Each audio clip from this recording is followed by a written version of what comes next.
Watch now. Junkyard Gen 1974 Fiat 124 Sports Spider.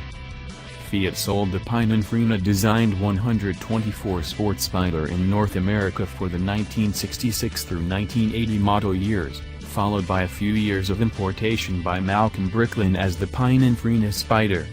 During the 1970s, these cheap and light-away sports cars sold well, and enough of them still await oft-postponed restorations that plenty of them still show up in wrecking yards to this day. Here's a rusty but complete 74 in a Denver area self-service yard. According to the emissions test sticker, it was driving in Colorado as recently as 1994. The inherent coolness of an Italian convertible keeps these cars around even after they break, which happens with great frequency, but their affordability makes owners reluctant to spend real money on fixing problems. This means that many thousands of 124 sports Spiders sit in driveways, yards, and garages around the continent, awaiting repairs that, in most cases, will never come. Eventually, a spouse or landlord or homeowners association has had enough, and the old Fiat project takes that final, sad tow truck trip to the graveyard. The 124 Sports Spider's main rival in North America was the venerable MGB. Both cars were notorious for reliability problems, but so what? Commuting in an affordable little European convertible was way more fun than chugging around town in a Corolla or Pinto.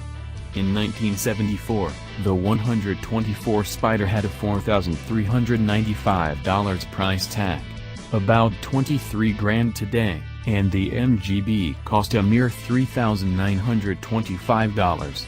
The MGB was heavier and had just 78.5 horsepower from its sturdy but primitive pushrod engine. Yes, British Leyland claimed the half-horse instead of rounding down, but was much more solidly built.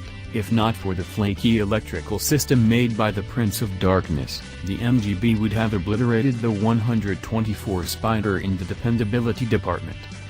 I always grab these beautiful metal and glass warning lights when I find them in junked Fiats. I have installed them in everything from Impala instrument panels to homemade car parts boomboxes.